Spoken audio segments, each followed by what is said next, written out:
¿Qué tal, chicos? Espero se encuentren bien. Vamos a continuar con este bloque que tiene como título De la narrativa antigua a la contemporánea. Vamos a finalizar ya con este tema y vamos a ver los últimos dos subgéneros que nos restan para finalizar esta temática acerca de la evolución del género narrativo. Hemos platicado de cómo han evolucionado los distintos subgéneros durante la historia y han cambiado su forma y contenidos. En este video vamos a hablar acerca de dos subgéneros más, que es el cuento y la novela, para así cerrar la conversación acerca de los géneros narrativos.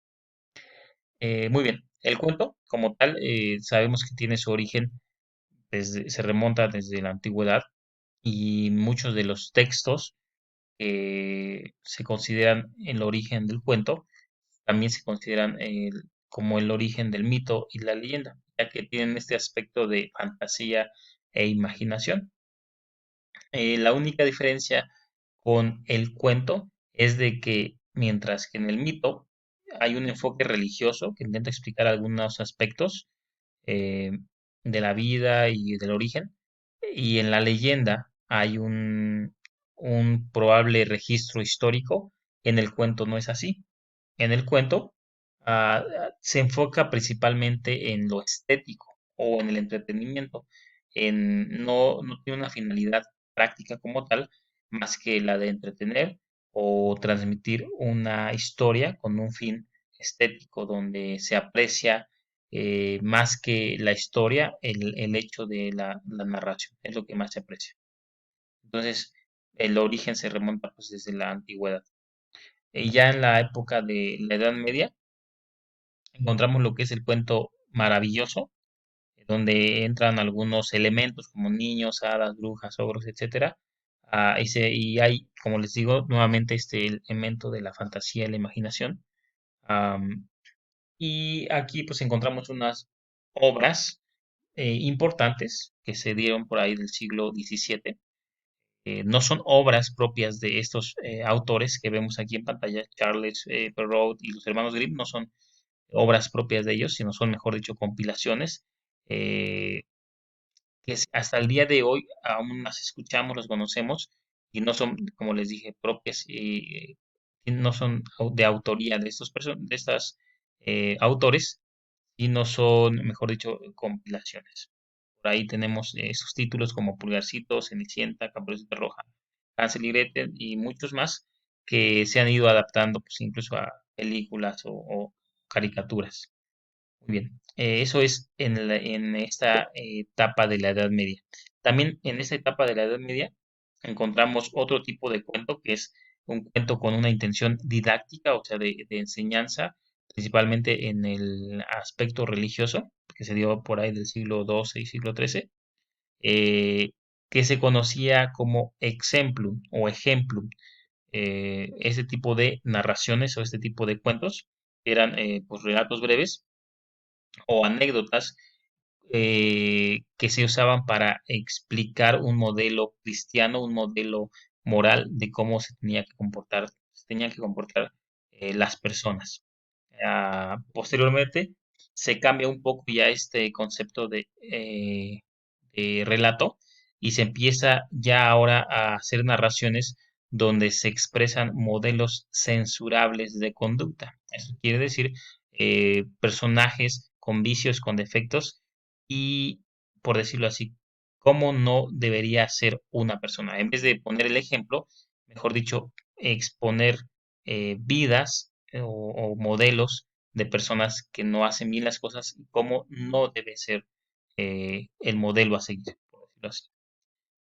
Muy bien, esto es dentro de la Edad Media. Ya posterior, conforme va pasando el tiempo transcurriendo, tenemos el cuento clásico. De las personas más importantes, autores más importantes, está Edgar Allan Poe en el año de 1842.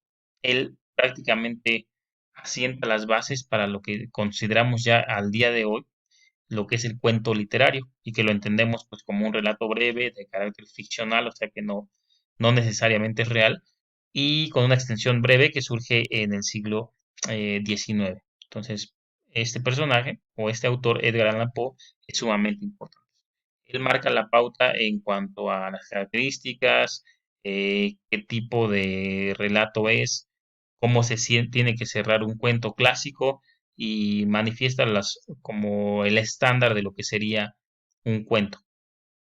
Y ya posteriormente, al avanzar el tiempo, también Anton Chekhov, un ruso, ah, me sigue con esta línea de lo que menciona Allan Poe, pero hay ciertas diferencias, ya que él introduce el concepto de un final abierto. No necesariamente hay un inicio, desarrollo y cierre, sino él introduce esta idea de que pues, puede quedar sin un final, puede quedar a interpretación del lector y dejar incluso como en tipo suspenso en lo que es la narración. Esto ya en el cuento moderno. Ya en el cuento contemporáneo como tal, tenemos un personaje muy importante que es latino, es argentino, Jorge Luis Borges, ya más reciente, en 1942, y se encarga, Jorge Luis Borges, principalmente de la experimentación, de hasta cierto punto jugar con géneros, con reglas de la literatura o de los textos literarios, y empieza a hacer una mezcla de géneros. Él expresa relatos de ficción y los combina incluso con ensayos filosóficos. La obra de Jorge Luis Borges se caracteriza por ser muy, ah, eh, que nos invita, mejor dicho, a la reflexión, al cuestionar las cosas, al, al ver las cosas desde una perspectiva diferente. Esto es hasta el cuento contemporáneo, lo que podemos mencionar. Ahora, cambiando de subgénero, como último subgénero tenemos la novela. Aquí no vamos a hablar tanto de obras, mejor dicho, vamos a hablar de los temas que abordan las obras y cómo han ido cambiando con el paso del tiempo.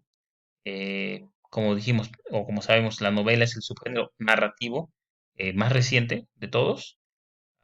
Pero como tal, el subgénero narrativo más reciente, pero tiene antecedentes, no exactamente la novela como tal, pero sí el hecho de una narración extensa encuentra sus antecedentes en la epopeya antigua, ya que recordemos, pues, la epopeya narraba eh, hazañas heroicas de héroes legendarios, ah, y eran extensas, eran narraciones largas o largas, eh, relatos largos y extensos. Entonces, podríamos decir que ahí encontramos un antecedente de lo que es la novela. No, no como tal, pero un antecedente. Ya avanzando el tiempo en el siglo XI y XII, en Inglaterra y Francia, encontramos lo que son las novelas de caballería y encontramos a este personaje clásico y prototípico, que es el héroe. El héroe que es un personaje que es íntegro, intachable, perfecto, ¿verdad? Que no se despeina ni un pelo y que es un modelo a seguir. Es un personaje que se usa como ejemplo de cómo debería ser por decirlo así, el hombre perfecto o la conducta ideal dentro de la sociedad. Entonces, esto en el siglo dijimos 11 y 12, por ahí sería ya en la época de la Edad Media, está muy fuerte este concepto de las novelas de caballería. Pasando el tiempo, encontramos al Renacimiento y viene una ruptura, un contraste, ya que se enfoca no tanto en personajes ideales o de la nobleza, sino en personajes comunes y corrientes, y aquí sí hacemos hincapié y énfasis de una obra que marca un antes y un después en la narrativa y se considera como la primera novela como tal, que es el ingenioso hidalgo Don Quijote de la Mancha, que todos hemos escuchado mencionar, no sé si lo hemos leído, pero sí lo hemos escuchado mencionar más de alguna vez, cuyo autor es pues el español Miguel de Cervantes Saavedra. Entonces, lo importante de esta obra es esto que les acabo de mencionar, viene a romper el concepto de la novela de caballería, ya que presenta un personaje común y corriente, incluso con defectos, con desaciertos, con errores, y se enfoca más en lo que es pues un personaje sencillo.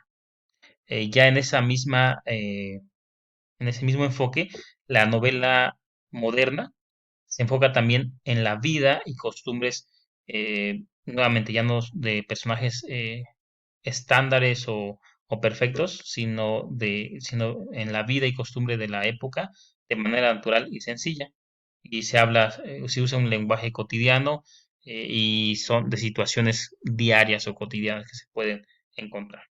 Y ya por último, la novela contemporánea se trata o se enfoca en la exploración de los procesos mentales, impulsos inconscientes y profundidades esenciales de la naturaleza del ser humano. ¿Qué quiere decir esto? Que la novela contemporánea ya no se enfoca tanto en describir historias o narraciones, sino más que nada en intentar explicar cómo es el ser humano desde la exploración de lo que ellos piensan o de lo que nosotros pensamos, desde nuestro inconsciente, cómo transmitimos ideas y va más allá de una narración sencilla. Podemos concluir que la novela pues, nos invita a la reflexión, a cuestionar las cosas y a ver pues una historia desde distintos puntos de vista, sino solamente desde un punto de vista. Muy bien, chicos, pues con esto cerramos este bloque de la narrativa antigua a la contemporánea y pues nos vemos en clase. Espero que se encuentren bien. Salud.